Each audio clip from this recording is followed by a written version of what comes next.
මධ්‍යම රාත්‍රී 12 පසු වුණා කියන්නේ මේ ලෝකය අයිති වෙන්නේ අපිට නම් නෙමෙයි. අපේ ඇස් වලට නොපෙනෙන බලාගෙන ඉන්න අద్భుත බලවේගවලට කිව්වොත් ඔයා විශ්වාස කරනවද? ඔව් අපිට විශ්වාස කරන්නම වෙනවා. මොකද ඔබ කවදා හරි මධ්‍යම රාත්‍රියේ පාළු පාරක තනියම වාහනයක් පදවාගෙන ගිහින් තියෙනවද? වටපිටාවේ එක එළියක්වත් නැතුව ඝන අන්ධකාරයේ මැද යනකොට එක පාරටම පාරායන කෙනෙක් ඉඳගෙන ඉන්නවා ඔබ දැක්කොත් ඔබ මොකද කරන්නේ?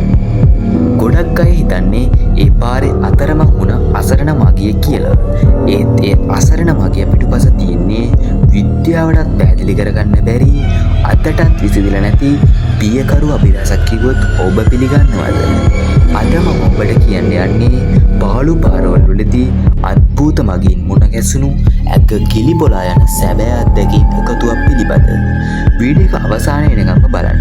මොකද මේ කතාව ඇහුවට පස්සේ ඔබට කවදාවත් රැට පාළු පාර තනියම යන්න ඉගෙන ගන්න. වීඩියෝ එකට යන්න කලින් මතක් කරනවා ඔයාලා තාමත් මගේ channel එකට එකතු වෙලා නැත්නම් දැන්ම subscribe button එක click කරලා bell icon එක all press කරලා තියාගන්න.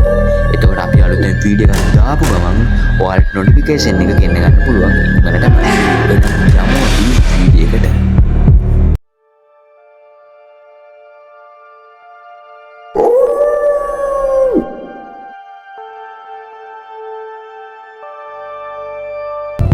මේ සිදුවීම උනේ නුවරඑළිය පාළු පාරක. එදා රෑ 1:30 විතර ඇති. අධික මීදුම නිසා පාර මීටර 2කට එහා පේන්නේ. වීඩියෝ එකේ ඉන්න අපේ කතාවේ ප්‍රධාන චරිතය තමයි අපි එයාට සමන් කියලා කතා කරමු. සමන් තනියම එයාගේ කාර් එකේ ගෙදර යමින් හිටියේ. එක පාරටම පාරේ වංගුවක් ගද්දිම කාර් එකේ හෙඩ්ලයිට්ස් එළියට අහුනේ පාර අයින හිටගෙන ඉන්න කෙනෙක්. එයා දාගෙන හිටියේ දෙමුණු කබල්ස් කබායක්. සමන් කාර් එක ස්ලෝ කරා. එයා හිතුවේ මීදුම ආස්සේ අතරම මුණු මගියෙක් කියලා. සමන් ග්ලාස් එක පාත් කරලා අහනවා මම කොහෙටද යන්නේ? බහලා දෙන්නද කියලා. ඒ මිනිස්සයා මුකුත් කතා කරේ නැහැ. හිමින් ඇවිත් පස්සේ පිටිපස්සේ දොර ඇරලා සීට් එකකින් වාඩි වුණා. එයාගේ ඇතුම් වලින් ආවේ පරණ පසා බෙගුණු ලී කුණුන වගේ මාමුතු ගඳක්. සමන් කාර් එක ඉදිරියට එළවන් ගියා. මිරරයකින් පිටිපස්ස බැලුවත් මීදුම සහ අදුර නිසා ඒ මනුස්සයාගේ මූණ පැහැදිලිව පෙනෙන්නේ නැහැ. මීටර 500ක් විතර යද්දී එකපාරටම කාර් එකේ ටෙම්පරේචර් එක අධික ලෙස පහළට ගියා. සමන්ට දැනුණා එයාගේ පිටිපස්සේ බෙල්ල ළඟින්ද තදගල සීතල හුස්මක් වගේ වදිනවා. සමන් ආයෙත් මීරයක පිටිපස්ස දිහා බලද්දී එයාගේ පපුව නතුරුණා වගේ දැනුණා. පිටිපස්සේ සීට් එකේ මිනිස්සෙක් නෙමෙයි. ඒ පැත්තේ සම්පූර්ණයෙන්ම විනාශ වුණු S2 වෙනුවට කළු අන්ධකාරයක් විතරක් තියෙන අද්භූත රූපයක් පිටිපස්සේ සීට් එකේ ඉඳගෙන ඉන්නවා පේනුණා. සමන් බයටම තදින් බ්‍රේක් වැගුවා. කාර් එක නතර වුණා. සමන් පස්ස හැරිලා බලද්දී පිටිපස්සේ සීට් එකේ කවුරුත් නැති නෑ. දොරවල් ලොක් කරලා තිබුණේ.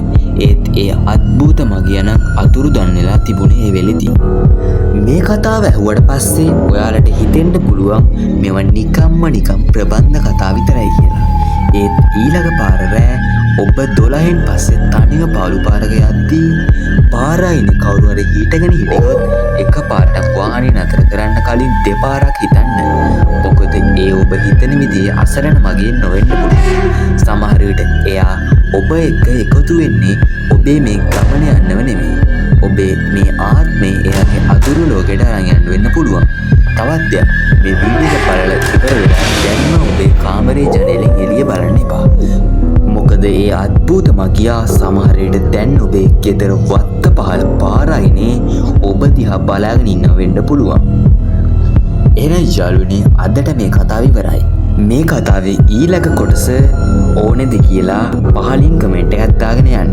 වීඩියෝ එක ලයික් කරලා subscribe button එකත් press කරලා bell icon එක තෝල් දාන්න. එහෙනම් යාළුවනේ සුබ රාත්‍රියක්.